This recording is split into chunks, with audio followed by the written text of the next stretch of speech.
Uma das construções mais importantes do Japão nasceu de um dos eventos mais trágicos da história. O terremoto e o tsunami de Tohoku em 2011 na costa leste do Japão deixaram cerca de 20 mil pessoas mortas, dizimando cidades inteiras e provocando um desastre nuclear. Na sequência do desastre, o governo investiu bilhões de dólares na construção de novos sistemas de defesa contra tsunamis. Agora, cerca de 400 quilômetros de altos muros de concreto estão ao longo da costa, projetados para enfraquecer as ondas fortes e dar às pessoas tempo para evacuar durante os possíveis próximos desastres. Mas a questão é: a que custo? Os paredões fazem parte da costa do Japão há muito tempo, e ao longo dos séculos, o país se destacou como líder mundial em engenharia costeira. Basta pegar a cidade de Taró. Sofreu 2 furacões devastadores em 1896 e 1933. Logo depois, tornou-se um exemplo global de sistemas de defesa costeira, construindo uma estrutura em forma de X, com 2,4 quilômetros de paredões de 10 metros de altura. Em outras partes do Japão, as cidades estavam incorporando elementos semelhantes de defesa costeira, incluindo códigos de construção resistentes a terremotos e rotas de evacuação de tsunamis. Mas em 11 de março de 2011 não foi suficiente. Os muros costeiros do Japão foram projetados para conter ondas de até 8 metros. Mas o terremoto de 2011 teve ondas que atingiram 12 a 15 metros de altura.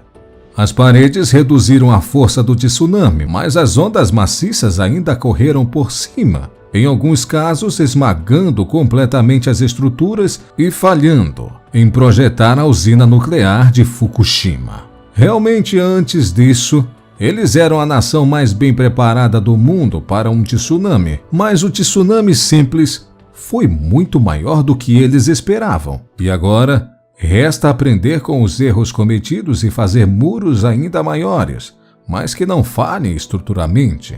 Depois de 2011, o governo japonês reservou 12 bilhões de dólares para reparar e construir cerca de 400 quilômetros de paredões ao longo da costa nordeste. Essas novas estruturas são mais altas que as anteriores, chegando a 14,7 metros em algumas áreas, apoiadas em fundações com cerca de 25 metros de profundidade em alguns lugares. Eles são construídos com bases mais largas e paredes internas reforçadas, para absorver melhor o impacto das ondas e ajudar a evitar que eles desmoronem. Como parte da pesquisa do Dr. McGovern, ele construiu um enorme simulador de tsunami, que pode replicar ondas como as que atingiram o Japão em 2011. O que foi fundamental observado no experimento é que quando o tsunami se aproxima, ele se desenvolve de uma maneira que não reflete como vemos em filmes e séries, onde você tem uma imensa parede de água destruindo tudo. No caso do tsunami de 2011 no Japão, a água era mais como uma inundação que crescia gradualmente e acumulava força hidrostática, em vez de uma onda quebrando. Novas recomendações no Manual de Cenário de Desastres do Japão incluem o uso de membranas geotextas nos muros para tentar impedir o vazamento do material usado como preenchimento, alargar os montes de escombros do quebra-mar e interligar e reforçar blocos de concreto nos paredões. Mas a altura das paredes é a maior utilização e talvez sua maior desvantagem. Uma preocupação que os pesquisadores têm é que paredes marítimas super altas podem realmente piorar o impacto dos tsunamis, criando um bloqueio semelhante a uma barragem que pode liberar uma torrente ainda mais intensa se quebrar. E para alguns moradores, eles são simplesmente uma ferida nos olhos. Em algumas áreas, eles têm quase 4 andares, bloqueando totalmente a visão do mar e deixando alguns moradores se sentindo como se estivessem em uma prisão. Outros temem que os muros afastem os turistas, ou que estejam destruindo os meios de subsistência e a cultura de sua comunidade à beira-mar. Agora, vamos entender o tamanho do desafio.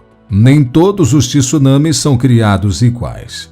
Os tsunamis de nível 1 ocorrem a cada 50 a 60 anos, e é contra eles que os novos muros são projetados para proteger. Mas, para tsunamis de nível 2, que podem ocorrer a cada centenas ou milhares de anos, apenas os muros não são suficientes. Educação pública, rotas de evacuação e sistema de alerta adequados fazem parte de um sistema de defesa mais amplo. Alguns sugeriram alternativas ou suplementos para as imponentes paredes de concreto. Uma das ideias são os parques de mitigação de tsunamis, que combinam elementos verdes, como colinas e árvores, com elementos de engenharia de concreto cinza, mais tradicionais. O projeto Morino propõe a construção de quebra-mares de concreto na costa, apoiados por árvores de raízes profundas, para ajudar a enfraquecer o poder das ondas do tsunami e parar objetos à deriva. Outra estratégia usada para minimizar os prejuízos é o desenvolvimento de altas tecnologias de engenharia civil. Por exemplo, nos prédios são instalados amortecedores eletrônicos, que podem ser controlados à distância. Em prédios mais simples, são usados amortecedores de molas que funcionam de um jeito parecido à suspensão de veículos. Esses amortecedores absorvem grande parte do impacto provocado pelos tremores. Assim, a probabilidade do edifício sofrer rachaduras ou abalos estruturais diminui. É claro que outra tática é afastar-se ainda mais da costa. Muitos municípios já transferiram suas instalações públicas para terrenos mais altos e alguns proibiram a construção em planícies próximas à costa. Os muros marítimos do Japão são um feito impressionante de engenharia e oferecem um grau de resiliência diante da destruição devastadora. Mas tem que haver equilíbrio entre nos proteger da natureza e viver ao lado dela.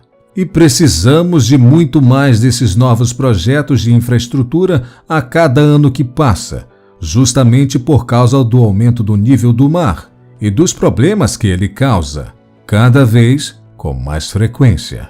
E a grande questão que fica é: como podemos projetar e se preparar sem saber exatamente o que o futuro nos guarda? O desastre de 2011 nos mostrou que mesmo as cidades mais à prova de tsunami não são indestrutíveis. 10 anos depois, este enorme trecho de imponentes muros de concreto permanece como um lembrete constante do passado e uma tentativa de projetar cidades ainda mais seguras para o futuro.